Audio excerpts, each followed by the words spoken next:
Como é possível os deuses de Shumatsu serem universais, sendo que eles podem perder para meros humanos? Eles nem ao menos destruíram a arena. Isso significa que eles não são nem ao menos nível parede?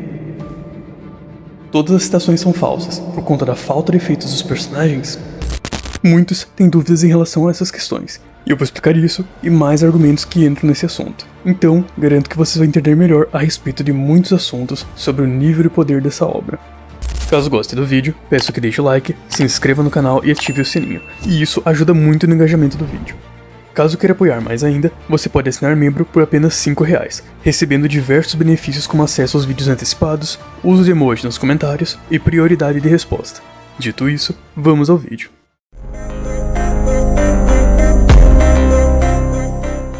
Só quero lembrar que eu não vou abordar a questão dos motivos de considerar Shumatsu universal aqui, apenas os contra-argumentos. Então, caso queira entender melhor os feitos e citações, recomendo que assista esse vídeo primeiro, que eu vou deixar na descrição, e depois assista esse, que provavelmente irá esclarecer várias dúvidas. Primeiramente, vamos falar sobre o primeiro argumento. Os deuses poderiam perder para meros humanos. Isso significa que eles são fracos? Bom, temos duas formas de explicar essa questão, e a primeira seria um problema na forma como se interpreta humanos na ficção. Você poderia limitar personagens como Saitama, Luffy, Naruto e etc. com o argumento de que não passam do nível humano? Não, pois é uma obra ficcional, então não faz sentido dizer que os humanos de Shumatsu não podem ser fortes baseados nos humanos reais. Temos, por exemplo, o feito do Lubu cortando as nuvens, que demonstra que é possível superar em muito o nível humano, e isso é apenas um feito de destruição, então ainda não dá para limitar a potência de ataque deles com base nisso. Sejamos sinceros, ninguém nunca vai dizer futuramente: o God de One Punch Man é muito fraco, porque até um humano como Saitama consegue rivalizar com ele. Isso considerando um futuro onde isso aconteça, é claro. Simplesmente ninguém iria aplicar essa lógica no Saitama. Sabemos que ele não é fraco como um humano, e o mesmo se aplica aos humanos de Shumatsu. Assim como, por exemplo, os de One Piece não são limitados ao nível humano, e podemos ver uma quantidade muito absurda de personagens se tornando extremamente fortes. Então absolutamente nada impede que os personagens que rivalizam com os deuses sejam tão fortes quanto eles. O fato de eles se mostrarem tão fortes quanto um ser universal, por si só, é um feito universal para eles. É bem simples, e esse é o primeiro ponto. O segundo ponto entra na questão de que, na verdade, os humanos que nós acompanhamos na obra são muito superiores ao que eram em vida, e isso por conta das Valquírias. Como já foi dito no mangá, Volund não é algo simples como virar uma arma, é uma técnica que funde homens com Valquírias, e já foi dito em Guide Book que a forja da Volund é um ato de transcendência da humanidade contra as armas divinas dos deuses, além de ser dito que desperta o verdadeiro potencial do corpo e alma. Isso significa que eles não apenas ganham uma arma, eles fazem uma fusão com as Valquírias, onde são capazes de despertar seu real potencial e transcender os limites humanos. Muita gente não tem conhecimento a respeito desse fato, mas ao forjar uma Volund, o personagem estaria realmente se tornando mais forte no geral, de maneira inquantificável, é claro, e provavelmente isso depende do próprio potencial do personagem. Dessa forma, se aproximando do nível dos deuses, e é por isso que humanos são capazes de peitar deuses universais e serem equivalentes a eles. Outra dúvida comum é em relação aos deuses e humanos raramente destruírem a arena, o que seria imposto como um limite e argumentado que eles seriam um nível parede. Porém, o fato é que a arena é feita de oricalco, que em escritas antigas, lendas e na ficção é considerado um metal divino e mágico usado pelos deuses. Então, basicamente, não é a arena que limita o poder dos personagens. Pelo contrário, esse material divino apenas escala ao nível do poder dos deuses e humanos. Não é uma contradição. Muita gente diz que as citações de Shumatsu são inválidas, pois o verso não tem feitos, o que podemos provar que não é uma verdade, pois temos um feito concreto, do Rajun, de destruir metade de Hyohen. Muita gente tenta desvalidar esse feito com o seguinte argumento: o Rajun não pode ter partido a camada ao meio, pois atualmente ela tem o mesmo tamanho de Valhalla e de Garrett. Então, ou o Hyohen tinha o dobro do tamanho antes, ou não foi partido ao meio.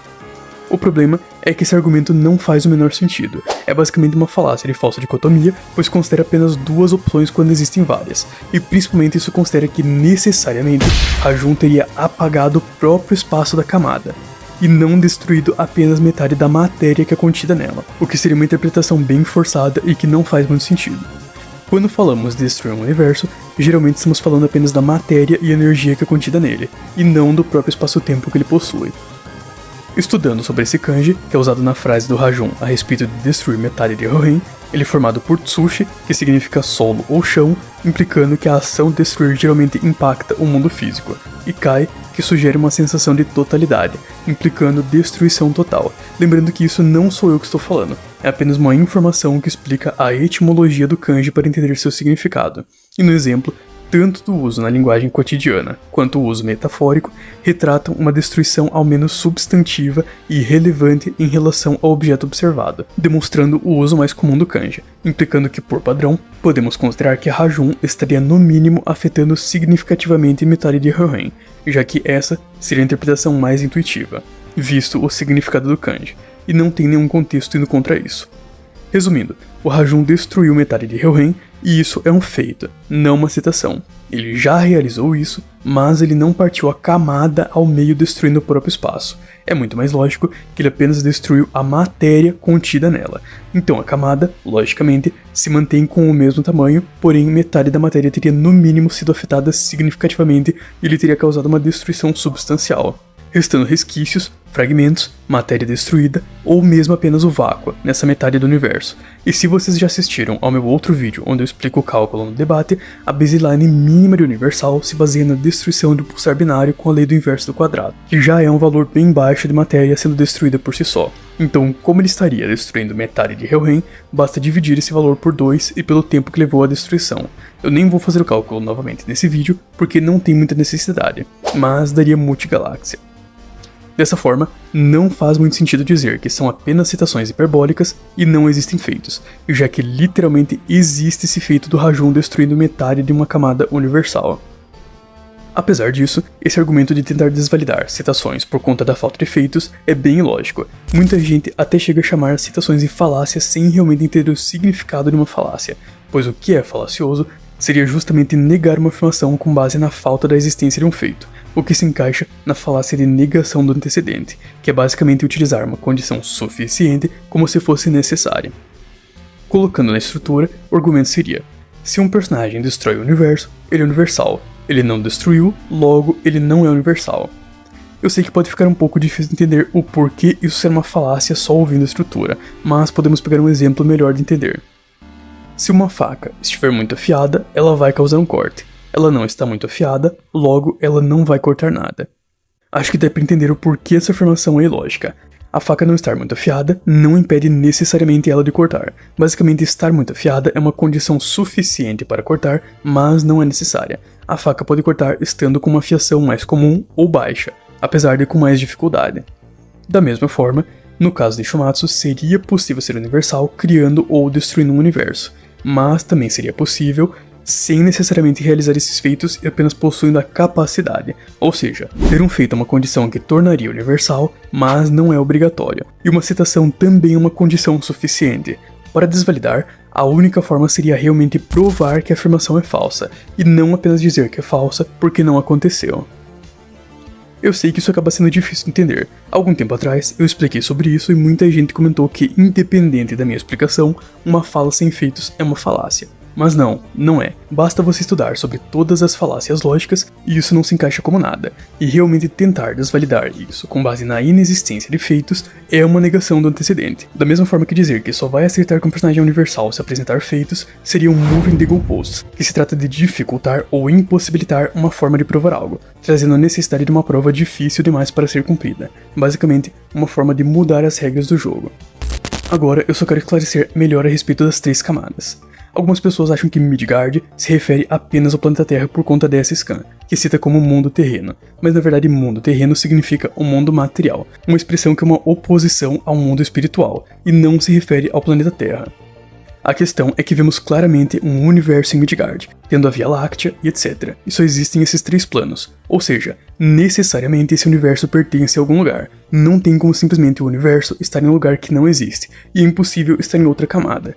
Primeiro porque Midgard é o mundo material e físico, enquanto os outros seriam espirituais, o que implica que a Via Láctea e o universo humano necessariamente precisam estar em Midgard. E o segundo é que Midgard nem ao menos possui uma ligação física com Valhalla e Helheim, então não tem como o universo pertencer a outra camada. E a mais pura lógica, já que Buda chama Valhalla de universo, Então não faz o menor sentido as 3 camadas serem representadas equivalentes, sendo que supostamente seria um universo e um planeta. Pela pura lógica, devem ser um universo, e é por isso que esse feito do Rajon pega Multigalaxy por destruir metade de um universo, assim como Zeus sendo capaz de destruir Valhalla, que é um universo também, e assim por diante. Caso tenha chegado até aqui, deixe uma dúvida nos comentários que você gostaria que eu respondesse em um vídeo. Não precisa ser sobre Shumatsu ou algo que eu abordei nesse vídeo. Eu estarei fazendo um vídeo, em breve, respondendo comentário. E eu vou tentar responder o máximo possível. Se acabar deixando seu comentário de lado, pode ser simplesmente porque eu não sei responder. Mas eu vou tentar responder mesmo que eu não tenha tanto conhecimento e geralmente evitaria a resposta. De qualquer jeito, o vídeo foi esse, espero que tenham gostado e nos vemos em uma próxima.